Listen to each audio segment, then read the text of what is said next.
BLO से contact जब आप करेंगे तो बीएलओ साहब आपको ये 2 फॉर्म्स आपको देंगे, आपके 2 एक ही प्रति में 2 इसके एक ही सेम फॉर्म्स के 2 आपको देंगे।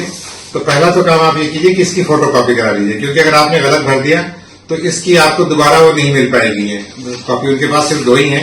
तो बेहतर है कि आप इसकी 2-3 एक्स्ट्रा कॉपीज फोटोकॉपी करा लीजिए और उसके बाद फिर भरिए। जब आपका करेक्शन भर जाए तब आप फिर असली फॉर्म भरिए। इसमें एक फोटो लगी हुई है और एक फोटो इसमें आपको और लगानी है। अब इसको भरने से पहले जो आपको चाहिए, आपको 2003 की जो वोटर लिस्ट है वो आपको निकलवानी पड़ेगी। तो उसका लिंक भी मैं अपने डिस्क्रिप्शन में दे दूंगा। तो उस लिंक पे जाकर आप अपने एरिया का जो नाम डालेंगे, वोटर आईडी डालेंगे उस समय का, और आपको अपने एरिया का ये फॉर्म निकल के आएगा। तो जो इस तरह से होगा, देखिए, ठीक है ना। ये 2003 की हमने लिस्ट निकाली है। इसमें ये हमारे देखिए पूरे परिवार का नाम इसमें यहां से यहां तक दिया हुआ है। 2003 की लिस्ट है। ये हमारा पूर्वबाग का एरिया लगता था, वहां का मैंने निकाला है। और उसमें जब आपका नाम आएगा तो इसमें आपके अपने नाम के आगे भी आपके एपिक नंबर लिखा होगा। अगर आपके नाम के आगे एपिक नंबर लिखा है तो आप इस फॉर्म में एपिक नंबर डालेंगे। अगर आपके नाम बहुत से नाम के आगे एपिक नंबर नहीं था तो नहीं लिखा हुआ है तो उसमें एपिक नंबर नहीं डालेंगे।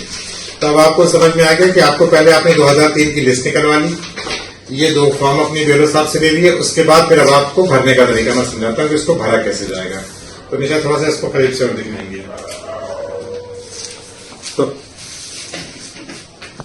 अब देखिए, इसमें इन्होंने कहा है आप सबसे पहले ये आपका जैसे मेरा फॉर्म है तो इसमें आप मुझे अपना डेट ऑफ बर्थ लिखना है। अगर आधार का नंबर आपको लिखना चाहें तो आप लिख दें, मैंने अपना लिख दिया है, और अपना मोबाइल नंबर दे दें।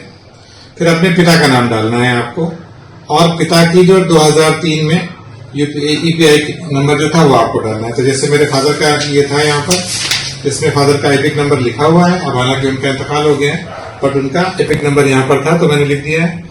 मेरी मदर का नाम यहाँ पर आ गया, अगर आप देखेंगे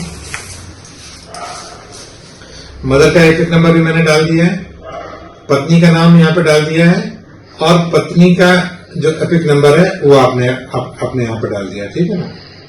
अब इसमें नीचे के 2 कॉलम आ जाते हैं। नीचे के 2 कॉलम भरने में सबसे ज्यादा कंफ्यूजन पैदा हो रहा है कि इसमें हमें क्या भरना है।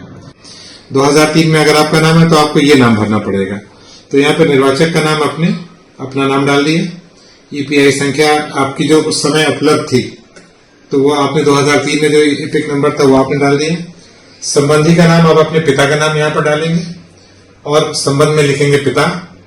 फिर जिला लखनऊ, राज्य का नाम उत्तर प्रदेश, विधानसभा निर्वाचन क्षेत्र का नाम, अब जैसे लखनऊ पूर्व था हमारा तो लखनऊ पूर्व आप डालेंगे, और विधानसभा निर्वाचन क्षेत्र की संख्या। अब इसमें 2 कॉलम है, भाग संख्या और क्रम संख्या।